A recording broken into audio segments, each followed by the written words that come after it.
Capítulo 3. Cosas de la carne. Algunas personas cometen los pecados de la envidia, celos, juicio, condenación y adulterio en sus mentes. Estos pecados no son visibles en lo externo, pero se los comete porque se tiene la naturaleza pecaminosa. Carne y obras del cuerpo. El significado de la carne es débil. Cosas de la carne. Pecados cometidos con la mente. Deseos de la carne. Deseos de los ojos. Vanagloria de la vida. En aquellas personas cuyo espíritu ha muerto, el alma se torna su mayordomo, y ésta gobierna en todo su cuerpo. Supongamos que usted tiene sed y desea beber algo. Entonces el alma ordenará a sus manos que tomen un vaso y lo lleven hasta su boca. Sin embargo, si en ese momento alguien le insulta y usted se enoja, quizás desee romper el vaso. ¿Qué tipo de desenvolvimiento del alma es este? Esto ocurre cuando Satanás incita al alma que pertenece a la carne. El hombre acepta las obras del enemigo diablo y Satanás en la medida en que haya falsedad en él. Si acepta las obras de Satanás llega a tener pensamientos de falsedad, y si acepta las obras del diablo, mostrará acciones de la falsedad.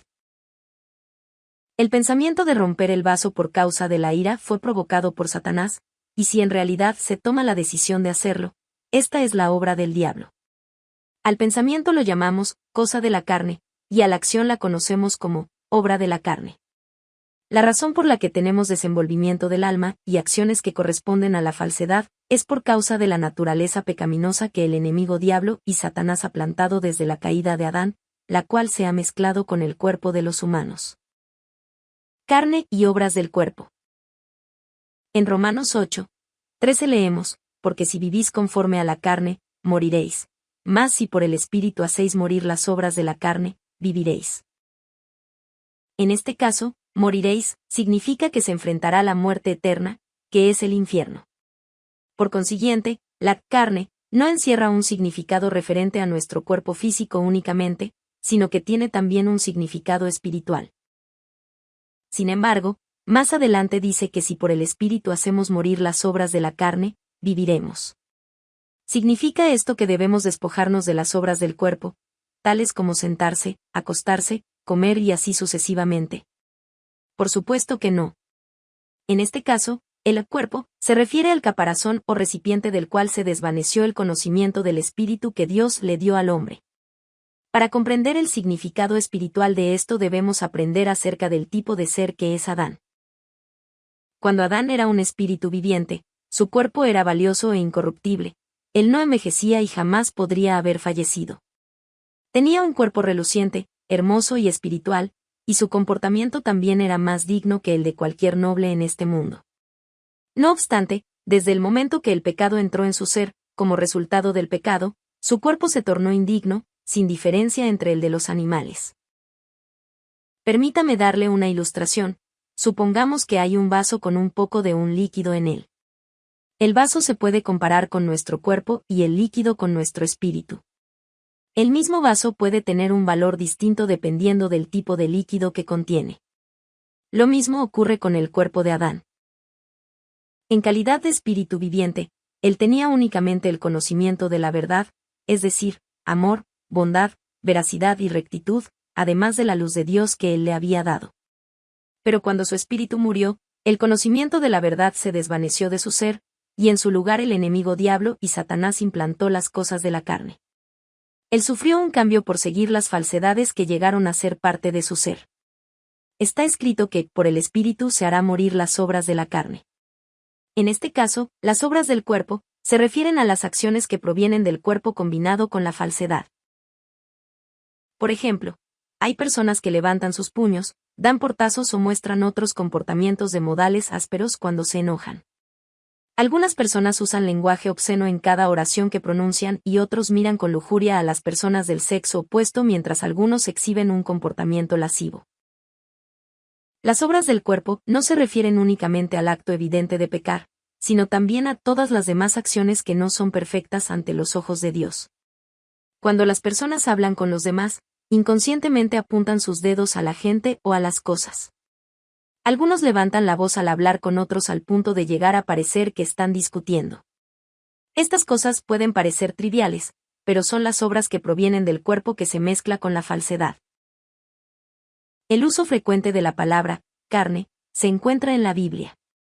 En Juan 1:14, la palabra carne se usa en su sentido literal, y aquel verbo fue hecho carne, y habitó entre nosotros, y vimos su gloria, gloria como del unigénito del Padre, lleno de gracia y de verdad. Sin embargo, se usa con más frecuencia con su sentido espiritual. En Romanos 8:5 dice, porque los que son de la carne piensan en las cosas de la carne, pero los que son del Espíritu, en las cosas del Espíritu. Y más adelante, en el verso 8 leemos, y los que viven según la carne no pueden agradar a Dios. En este caso, carne, se usa en el sentido espiritual, refiriéndose a la naturaleza pecaminosa mezclada con el cuerpo. Es la mezcla de la naturaleza pecaminosa y el cuerpo del cual se desvaneció el conocimiento de la verdad. El enemigo diablo y Satanás plantó la naturaleza pecaminosa en el hombre, y ésta se integró con el cuerpo. Esta naturaleza no se demuestra inmediatamente como una acción, pero sus características están ahora presentes en el hombre de modo que pueden surgir como una acción en cualquier momento. Formación del alma. Cuando mencionamos cada una de las características de la carne, estamos hablando de las cosas de la carne, el conjunto de odio, envidias, celos, mentira, astucia, arrogancia, ira, juicio, condenación, adulterio y codicia se conoce como carne, y cada una de estas cosas se conoce como cosas de la carne. El significado de la carne es débil. Cuando Jesús estaba orando en Getsemaní, sus discípulos se quedaron dormidos.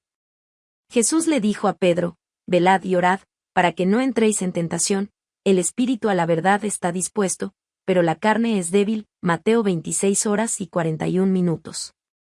Sin embargo, esto no significa que los cuerpos de los discípulos eran débiles. Pedro tuvo una apariencia robusta ya que era un pescador. ¿Qué significa entonces la carne es débil? Significa que debido a que Pedro todavía no había recibido el Espíritu Santo, él era un hombre de la carne que aún no se abstenía por completo del pecado y por ende no cultivaba un cuerpo perteneciente al Espíritu. Cuando un hombre se abstiene del pecado y se sumerge en el Espíritu, es decir, cuando llega a ser un hombre del Espíritu y verdad, su alma y cuerpo serán gobernados por el Espíritu. Por consiguiente, aunque el cuerpo esté muy cansado, si en realidad desea mantenerse velando de corazón, podrá evitar el quedarse dormido. No obstante, en ese tiempo Pedro no se había sumergido en el Espíritu, y por eso no pudo controlar las características carnales tales como el cansancio y la pereza. Por tanto, aunque él deseaba mantenerse despierto, no lo logró, pues se encontraba dentro de sus límites físicos. El hecho de estar dentro de los límites físicos significa que la carne es débil. Pero luego de la resurrección y el ascenso de Jesucristo, Pedro recibió el Espíritu Santo y entonces controló no solo sus características carnales, sino también sanó muchas personas enfermas e incluso revivió a los muertos. Él difundió el Evangelio con una fe y valentía tan sólida que escogió ser crucificado boca abajo. En el caso de Jesús, él difundió el Evangelio del reino de Dios y sanó a las personas día y noche a pesar de que no logró comer ni dormir adecuadamente. Pero debido a que su espíritu controlaba su cuerpo, incluso a pesar de estar muy cansado, pudo orar hasta que su sudor se convirtió en gotas de sangre que cayeron al suelo. Jesús no tuvo pecado original ni pecados cometidos por sí mismo. Por ende, él pudo controlar su cuerpo con su espíritu. Algunos creyentes pecan y presentan excusas tales como, mi carne es débil, pero lo dicen porque desconocen el significado espiritual de esta expresión. Debemos entender que el derramamiento de la sangre de Jesús en la cruz nos redimió no solo de nuestros pecados sino también de nuestras debilidades. Podemos tener salud de espíritu y cuerpo y hacer las cosas que están más allá de los límites humanos, si tan solo tenemos fe y obedecemos la palabra de Dios. Además tenemos la ayuda del Espíritu Santo y por eso no debemos decir que no podemos orar, o que no tuvimos otra opción que pecar porque nuestra carne es débil. Cosas de la carne. Pecados cometidos con la mente. Si el hombre tiene carnalidad, es decir, si tiene naturaleza pecaminosa integrada con el cuerpo, cometerá pecados no solo con su mente sino también con sus acciones. Si tiene características pertenecientes a la falsedad, engañará a los demás al verse ante situaciones que no le sean favorables. Si comete este pecado de corazón, pero no como una acción, se tratará de una cosa de la carne. Supongamos que ve una joya muy hermosa que le pertenece a un vecino. Si usted tan solo considera tomarla o robarla, ya ha pecado en el corazón. La mayoría de personas no consideran este acto como un pecado, pero Dios examina el corazón, e incluso el enemigo diablo y Satanás conoce este tipo de corazón del hombre, de modo que puede presentar acusaciones contra un pecado como este, es decir, una cosa de la carne. En Mateo 5, 28, Jesús dice, pero yo os digo que cualquiera que mira a una mujer para codiciarla, ya adulteró con ella en su corazón. En 1 Juan 3, 15 leemos, todo aquel que aborrece a su hermano es homicida, y sabéis que ningún homicida tiene vida eterna permanente en él. Si comete pecados con el corazón, significa que ya ha colocado las bases para cometer el acto de pecado. Usted puede tener una sonrisa en su rostro y pretender amar a alguien cuando en realidad aborrece y desea golpear a esa persona. Si algo llega a suceder y usted no logra soportar más la situación, su ira explotará y terminará discutiendo o peleando con esa persona. Pero si aleja la naturaleza pecaminosa del odio, jamás aborrecerá a la persona, ni siquiera, aunque le cause momentos difíciles. Tal como está escrito en Romanos 8:13, que dice, porque si vivís conforme a la carne, moriréis, a menos que uno se abstenga de las cosas de la carne, eventualmente cometerá las obras de la carne. No obstante, la Escritura dice también, mas si por el Espíritu hacéis morir las obras de la carne, viviréis. Por ende, si es posible hacer obras buenas y santas si uno se abstiene de las cosas de la carne una por una. ¿De qué manera podemos deshacernos de las cosas y las obras de la carne? Romanos 13, 13-14 dice, andemos como de día, honestamente, no en glotonerías y borracheras, no en lujurias y lascivias, no en contiendas y envidia, sino vestíos del Señor Jesucristo, y no proveáis para los deseos de la carne. Asimismo, en 1 de Juan 2, 15-16, se nos enseña, no améis al mundo, ni las cosas que están en el mundo. Si alguno ama al mundo, el amor del Padre no está en él. Porque todo lo que hay en el mundo, los deseos de la carne, los deseos de los ojos, y la vanagloria de la vida, no proviene del Padre, sino del mundo. En base a estos versos nos damos cuenta que todas las cosas en el mundo ocurren por causa de los deseos de la carne, los deseos de los ojos y la vanagloria de la vida. La lujuria es la fuente de energía que conduce al hombre a buscar y aceptar la carne corruptible. Es una fuerza que hace que la gente se sienta bien respecto al mundo y que lo ame. Regresemos ahora al momento en que Eva fue tentada por la serpiente, en Génesis 3, 6. Y vio la mujer que el árbol era bueno para comer, y que era agradable a los ojos, y árbol codiciable para alcanzar la sabiduría, y tomó de su fruto, y comió, y dio también a su marido, el cual comió, así como ella. La serpiente le dijo a Eva que podía llegar a ser como Dios. El momento que ella aceptó esa palabra, la naturaleza pecaminosa entró en ella y se estableció como carne. Ahora, los deseos de la carne aparecieron y el fruto se veía apetecible. Los deseos de los ojos aparecieron y el fruto era una delicia a los ojos. La vanagloria de la vida apareció y el fruto fue deseable porque hacía de uno a alguien sabio. Cuando Eva aceptó esta lujuria, deseó comer el fruto, y eventualmente lo hizo. En el pasado ella no tuvo intención alguna de desobedecer la palabra de Dios en absoluto, pero cuando se motivó su lujuria, el fruto se vio apetecible y hermoso. Ya que ella deseó ser como Dios, finalmente desobedeció. Los deseos de la carne, los deseos de los ojos y la vanagloria de la vida nos hacen sentir que el pecado y la maldad son algo bueno y agradable. Entonces esto hace surgir las cosas de la carne, y luego las obras de la carne. Por consiguiente, para cortar las cosas de la carne, primeramente, debemos cortar estos tres tipos de lujuria y luego podemos empezar a abstenernos de la carne proveniente de nuestro corazón. Si Eva hubiera sabido cuán grande era el dolor que causaría el hecho de comer del fruto, no habría sentido que era bueno y codiciable a los ojos, sino que habría aborrecido tocarlo o mirarlo, más aún comerlo. Asimismo, si nos damos cuenta cuán grande es el dolor que nos causa el amor al mundo y que éste nos lleva a caer en el castigo del infierno, definitivamente dejaríamos de amar el mundo. Una vez que comprendemos cuánto carecen de valor las cosas del mundo manchadas de pecado, fácilmente podemos abstenernos de nuestro deseo por la carne. Permítame extenderme en esto. Deseos de la carne. Los deseos de la carne constituyen la naturaleza de ir tras lo carnal y cometer pecados. Cuando tenemos características tales como el odio, la ira, los deseos egoístas y sensuales, la envidia y el orgullo, entonces los deseos de la carne se agitan. Cuando encontramos una situación en la que la naturaleza pecaminosa se agita, entonces se despierta el interés y la curiosidad. Esto nos llevará a sentir que el pecado es bueno y agradable. En este punto las cosas de la carne salen a la luz y se convierten en obras de la carne. Por ejemplo, supongamos que un nuevo creyente decide dejar de beber, pero todavía tiene el deseo por el alcohol, que es una cosa de la carne. Entonces, si él acude a un bar o un lugar donde la gente está bebiendo alcohol, se estimulará su deseo de la carne de beber un trago. Esto desencadena el deseo del hombre, y lo lleva a beber alcohol en realidad y a emborracharse. Permítame darle otro ejemplo. Si tenemos la característica de juzgar y condenar a los demás, tendremos la tendencia a desear escuchar rumores acerca de otras personas. Probablemente pensemos que es divertido escuchar y difundir rumores y hablar de los demás. Si tenemos ira y hay algo que no concuerda con nosotros, nos sentiremos bien y renovados al molestarnos con alguien o algo por causa de ello.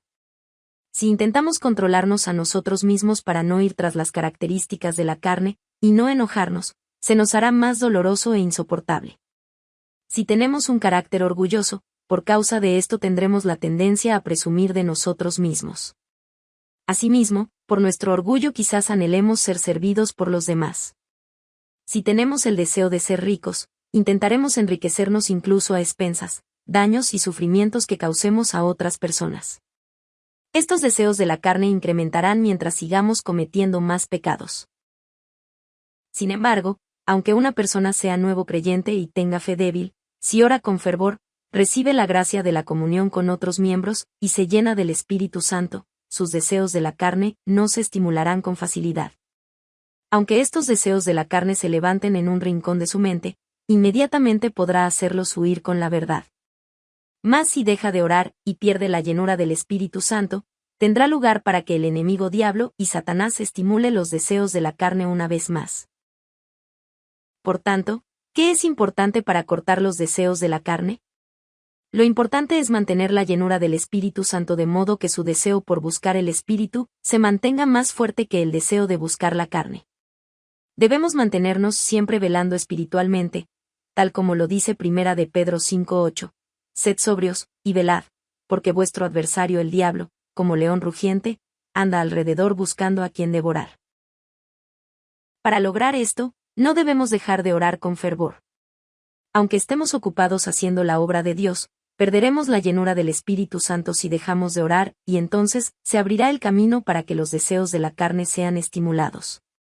De este modo quizás cometamos pecados en la mente y luego con nuestras acciones. Por eso incluso Jesús, el Hijo de Dios, nos dejó el ejemplo de su oración sin cesar durante su vida en este mundo. Él jamás dejó de orar para comunicarse con el Padre y cumplir su voluntad. Claro está que, si usted se abstiene del pecado y alcanza la santificación, no surgirán deseos de la carne, entonces no se someterá a ella ni cometerá pecados. Entonces, los que están santificados no orarán para cortar los deseos de la carne, sino para recibir mayor llenura del Espíritu y cumplir con el reino de Dios de mayor manera. ¿Qué sucedería si tuviéramos desechos humanos en nuestra ropa? No solo la limpiaríamos ligeramente, sino que la lavaríamos por completo con mucho detergente para hacer que el olor desaparezca. Si hubiese un gusano o lombriz en nuestra ropa, nos sorprenderíamos e inmediatamente nos lo quitaríamos. Pero los pecados del corazón son más sucios e inmundos que los desechos humanos o que cualquier gusano. Como está escrito en Mateo 15:18, lo que sale de la boca, del corazón sale, y esto contamina al hombre, estas cosas contaminan al hombre hasta sus coyunturas y tuétanos y causan gran dolor. ¿Qué sucede si la esposa descubre que su esposo le está siendo infiel? Cuán doloroso es esto para ella. Y lo mismo sucede a la inversa. Esto causará disputas que quebrantarán la paz de la familia, e incluso será causa de ruptura familiar. Por consiguiente, Rápidamente debemos abstenernos de los deseos de la carne, ya que estos dan origen al pecado y a las consecuencias desfavorables. Deseos de los ojos. Los deseos de los ojos estimulan el corazón con lo que se escucha y se ve, y hacen que una persona busque las cosas carnales. Aunque son llamados deseos de los ojos, estos entran al corazón del hombre a través del proceso de ver, escuchar y sentir durante el crecimiento. Es decir, lo que se ve y escucha motiva el corazón para provocar los sentimientos, y por medio de esto se obtienen los deseos de los ojos. Cuando usted observa algo, si lo acepta junto con sus sentimientos, tendrá el mismo sentir cuando vea aquello en una siguiente ocasión. Y aunque no lo vea en realidad, con solo escuchar acerca de aquello en particular, recordará su experiencia pasada de modo que sus deseos de los ojos se estimularán. Si sigue aceptando los deseos de los ojos, estos motivarán los deseos de la carne y finalmente terminará cometiendo pecados. ¿Qué ocurrió cuando David vio a Betsabé, la esposa de Urías, mientras ella se bañaba? Él no cortó los deseos de los ojos, sino que los aceptó, dando así lugar a sus deseos de la carne que le motivaron a tomar a aquella mujer. Finalmente la tomó e incluso cometió el pecado de enviar a su esposo, Urías, en las primeras filas de la batalla para que ahí muriera. Al hacer esto ocasionó grandes tribulaciones sobre sí mismo. Si no cortamos los deseos de los ojos, estos se mantendrán estimulando la naturaleza pecaminosa en nuestro ser. Por ejemplo, si vemos materiales obscenos, estos motivarán la mente adúltera de nuestra naturaleza pecaminosa. Al ver esto con nuestros ojos, los deseos de los ojos entran en nuestro ser y Satanás conduce nuestros pensamientos en la dirección de la falsedad. Los que creen en Dios no deben aceptar los deseos de los ojos, no deben ver ni escuchar lo que no corresponde a la verdad, y tampoco deben acudir a lugares donde se puede tener contacto con cosas de la falsedad. Sin importar cuánto ore, ayune o vigile para sacar la carnalidad de su ser, si no corta los deseos de los ojos, los deseos de la carne se fortalecerán y serán motivados con mayor fuerza. En consecuencia, no podrá abstenerse de la carne con facilidad y sentirá que es muy difícil batallar en contra del pecado. Por ejemplo, en una batalla, si los soldados dentro de los muros de la ciudad reciben provisiones que vienen de afuera, se fortalecen para seguir luchando. No será fácil destruir las fuerzas del enemigo dentro de los muros de una ciudad, por eso, para derrotarlos primero hay que rodearlos y cortar las líneas de suministro para que el enemigo no pueda recibir alimentos ni armas. Si seguimos atacando mientras mantenemos esta situación, las fuerzas del enemigo finalmente serán destruidas. Usando este ejemplo, si las fuerzas enemigas en la ciudad son la falsedad, es decir, la carne en nuestro ser, entonces los refuerzos que vienen de afuera serían los deseos de los ojos. Si no cortamos los deseos de los ojos, no podremos abstenernos del pecado, ni siquiera con ayuno y oración, porque la naturaleza pecaminosa continuará fortaleciéndose. Por ende, primero debemos cortar los deseos de los ojos y orar, y ayunar para despojarnos de la naturaleza pecaminosa. Entonces podremos librarnos de ella por la gracia y fortaleza de Dios, y la llenura del Espíritu Santo. Permítame darle una ilustración más sencilla. Si nos mantenemos poniendo agua limpia en un vaso que está lleno de agua sucia, el agua sucia finalmente se tornará limpia. Pero ¿qué pasaría si ponemos agua limpia mientras ponemos agua sucia al mismo tiempo? El agua sucia en el vaso no será agua limpia sin importar cuánta agua pongamos si esta no es únicamente agua limpia. Del mismo modo, no debemos aceptar más falsedad sino solo la verdad para poder abstenernos de la carne y cultivar el corazón del espíritu. Vanagloria de la vida. Las personas tienden a tener el deseo de vanagloriarse. La vanagloria de la vida es la vanidad y vanagloria que tenemos en nuestra naturaleza respecto a los placeres de esta vida. Por ejemplo, deseamos vanagloriarnos de nuestra familia, hijos, cónyuge, ropas costosas, la buena casa o las joyas. Deseamos ser reconocidos por nuestras apariencias o talentos, e incluso nos vanagloriamos de tener amistad con personas de influencia o celebridades. Si usted expresa vanagloria de la vida, significa que valora las riquezas, la fama, el conocimiento, los talentos y las apariencias de este mundo, y que las busca con entusiasmo. Sin embargo, ¿de qué sirve el vanagloriarse de estas cosas? Eclesiastés 1, 2-3 dice que todas las cosas bajo el sol son vanidad. En Salmos 103, 15 encontramos, El hombre, como la hierba son sus días. Florece como la flor del campo, la vanagloria de este mundo no nos puede dar valor o vida verdadera, más bien es hostil a Dios y nos conduce a la muerte. Si nos despojamos de la carne que es vanidad, seremos libres de toda vanagloria o lujuria y así iremos únicamente tras la verdad. Primera de Corintios 1, 31 dice que si nos gloriamos de algo, lo hagamos en el Señor. Esto significa que no debemos gloriarnos para exaltarnos a nosotros mismos, sino para la gloria de Dios. Es decir, esto implica gloriarnos de la cruz y del Señor quien nos salvó, así también del reino de los cielos que Él ha preparado para nosotros. Además, debemos gloriarnos de la gracia, las bendiciones, la gloria y cualquier cosa que Dios nos ha dado. Cuando nos gloriamos en el Señor, Dios se complace con ello y nos retribuye con bendiciones materiales y espirituales. La tarea del hombre consiste en temer de manera reverente a Dios y amarlo. El valor de cada individuo se decidirá de acuerdo a la medida en que llegue a ser un hombre del Espíritu, Eclesiastés 12:13.